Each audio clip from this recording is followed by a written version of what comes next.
चुनाव आयोग आरोपी है।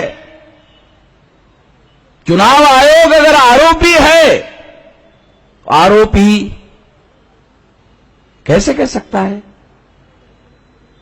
ये हमारी मशीन यूनिक है, मजबूत है, सही है? अरे भाई, तुम आरोपी हो, तुम जज कैसे बन सकते हो? तुम आरोपी हो, किसी तीसरे आदमी को जज बनना चाहिए। और चुनाव कमिश्नर आईएएस अधिकारी होते हैं, वो नॉन टेक्निकल होते हैं, मशीन टेक्निकल है। तो तुम किस आधार पर कह सकते हो? टेक्निकल एक्सपर्ट्स लोगों को बुलाया जाना चाहिए। चुनाव आयोग को क्या करना चाहिए था? चुनाव आयोग को बोलना चाहिए था, बहन जी, भाई जी, अरविंद भाई जी, काहे के लिए चिल्ला रहे हो? तुम जिस एक्सपर्ट को बुलाना चाहते हो बुलाओ, ए मशीन ले लो, ये करके दिखाओ। वो चुनाव आयोग ऐसा नहीं कह रहा है, वो उसको साबित करने में तुला हुआ है केवल बयान के द्वारा, कुछ भी साबित नहीं कर रहा है, केवल बयान दे रहा है। नहीं नहीं नहीं, नहीं।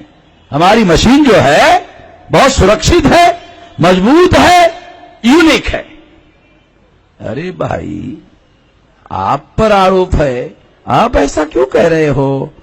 आपको अगर आपकी मशीन यूनिक है तो पेटेंट सर्टिफिकेट भारत के सभी नागरिकों को दिखा दो, लोग शांत हो जाएंगे।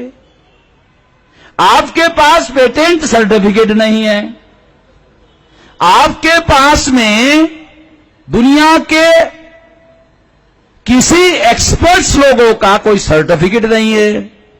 आपने इस मशीन के लिए सर्टिफिकेट हासिल करने के लिए आप गए थे, आपको डाउट हो गया कि मशीन पकड़ी जाएगी और उसको रद्दी घोषित किया जाएगा, आपने अपना एप्लीकेशन विड्रॉ किया।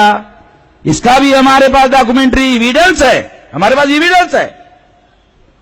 तो किस आधार पर आप कहते हो यह यूनिक है? मगर चुनाव आयोग आज तक ये नहीं कह रहा है। वो क्या कह रहा है? मजबूत है, सुरक्षित है, यूनिक है। वो ये नहीं कह रहा इस मशीन के द्वारा हम चुनाव फ्री कंडक्ट करेंगे, फेयर कंडक्ट करेंगे, ट्रांसपेरेंट कंडक्ट करेंगे, ये नहीं कह रहा। ये चुनाव इसी मशीन पर हम फ्री, फेयर एंड ट्रांसपेरेंट इसी मशीन पर चुनाव कंडक्ट करेंगे, ऐसा नहीं कह रहा है। क्योंकि चुनाव आयोग को मालूम है कि ईवीएम मशीन में कमियां, खामियां, गड़बड़ियां है, उनको मालूम है।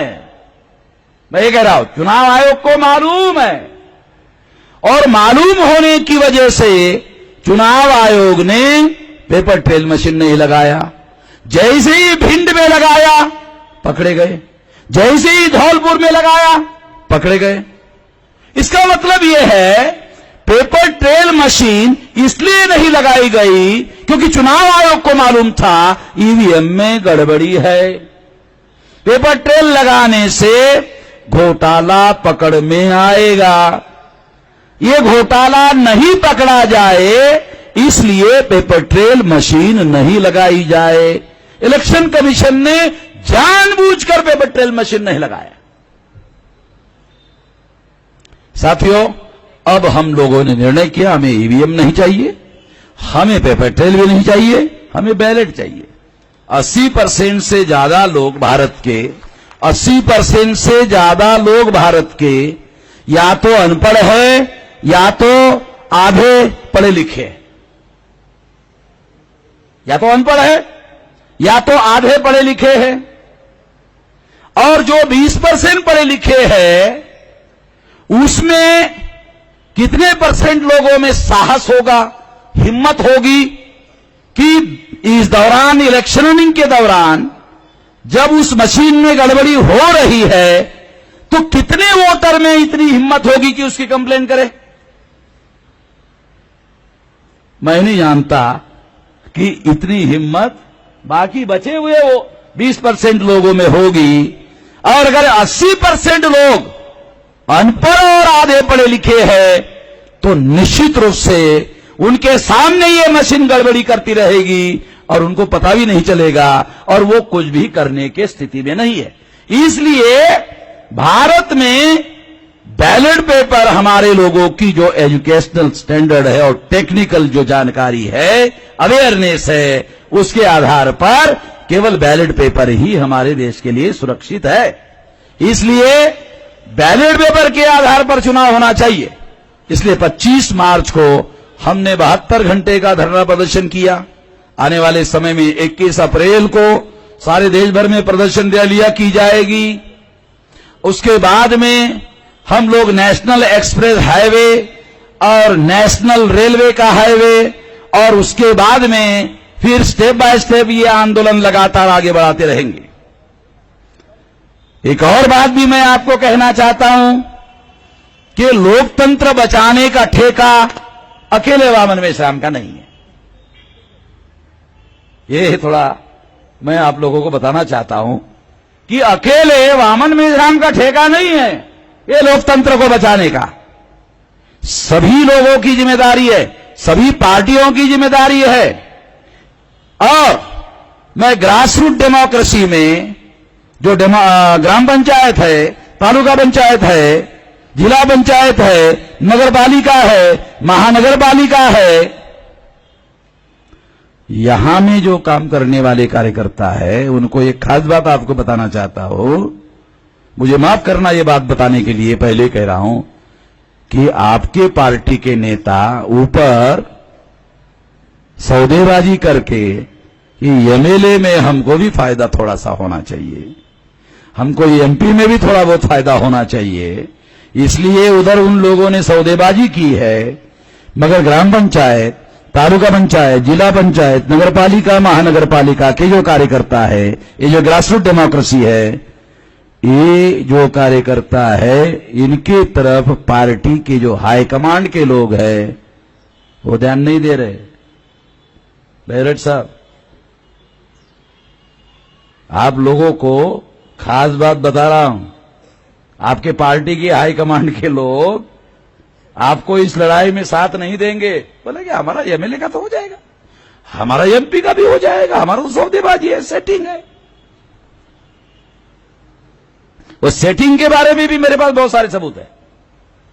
अभी मैं इस बारे में इधर क्योंकि ये जो ईवीएम में घोटाला है ना, इसके लिए केंद्र सरकार, राज्य सरकार, इलेक्शन कमीशन, प्रशासनिक अधिकारी और इलेक्शन कमीशन और जुडिशरी, इतने सारे लोग जब तक इकट्ठा ना हो, और मीडिया, इतने सारे लोग इकट्ठा ना हो तब तक घोटाला करना पॉसिबल नहीं है। इतने सारे लोग मिले हुए हैं, तो इसलिए बहुत सीरियस बात है, बहुत गंभीर बात है। तो हम लोगों को बड़ी लड़ाई लड़नी होगी। सुप्रीम कोर्ट में आप लोग जाओगे, हाई कोर्ट में जाओगे, तो जो भी लोग जाना चाहते हैं वो जो भी ड्राफ्ट तैयार करेंगे एक बार हम लोगों से सलाह ले लो, नहीं तो आपके मुंह पर कागज हाई कोर्ट फेंक के मारेगा। आप लोगों को पता नहीं है इसके बारे में। एक बार हम लोगों को कागज दिखा देना, हम लोग फ्री सर्विस देंगे। जस्टिस कोर्ट से पाटिल का भी फेंक के मारा था, आप लोगों को पता नहीं है। बाकी आप लोगों का छोड़ो, आप लोगों को पता नहीं, इसका कोई स्टडी नहीं है, केवल और भारत में हम ही इसके मास्टर है। ये ईवीएम मशीन के संबंध में हम ही मास्टर है। Times of India, Hindustan times और बहुत सारे जो ऊपर वाले मीडिया के लोग हैं ना, ये ईवीएम मशीन और टेक्निकल बारों के बारे में हमको टेलीफोन करके पूछते हैं ये क्या है। तो समझने के लिए 7-7 दिन लगता है उनको, एक्सपर्ट को। अगर एक जवाब दिया तो फिर 2 दिन के बाद दोबारा टेलीफोन आता है, अरे ये कैसे है भाई, फिर बताओ, फिर 2 दिन के बाद, अरे ये समझ में नहीं आ रहा है। तो ये बहुत ज्यादा, इसमें एक ही शब्द बताता हूं, बहुत लोचा बहुत है इसमें, एक ही शब्द, इसमें लोचा बहुत ज्यादा है। और ये लोचा इतने आसानी से समझ में आने वाला नहीं है। कानूनी भाषा में इसको कैसे पकड़ा जाए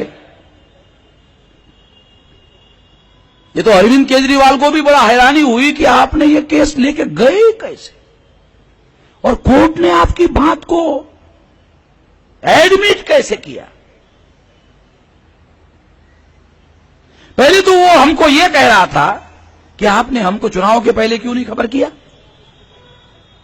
तो हमने कहा हाँ खबर तो किया था आपको, कहा कि नहीं किया, तो हमने कहा हाँ किया था, तो किसको दिया था, वो मिश्रा जो आपकी लेडी है पॉलिटिकल एडवाइजर, उसको दिया था। अच्छा, मिश्रा को दिया था। सर पकड़ के बैठ गए। अरविंद केजरीवाल ने ऐसा सर पकड़ा, क्योंकि मायावती के पास एक मिश्रा है, अखिलेश यादव के पास एक मिश्रा है, अरविंद केजरीवाल के पास भी एक मिश्रा है, और ये जितने मिश्रा लोग हैं वो अपना काम करने के लिए उधर है, इन लोगों का काम करने के लिए नहीं है।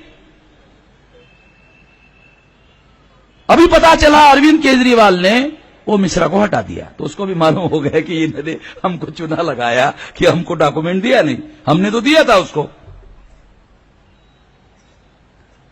जो झारखंड का एक्स चीफ मिनिस्टर है उसको भी दिया था, तो देखा ऐसा कैसे हो सकता है, कुछ भी बातें करते। देखा, हमने कहा देखो अभी चुनाव हो जाएगा तो फिर पश्चाताप होगा। चुनाव हुआ, गलंडला तो एकदम गलटून गेला, तो उसको हमारा याद आया होगा, अरे पहले बोला था रे तेरे को। हाँ?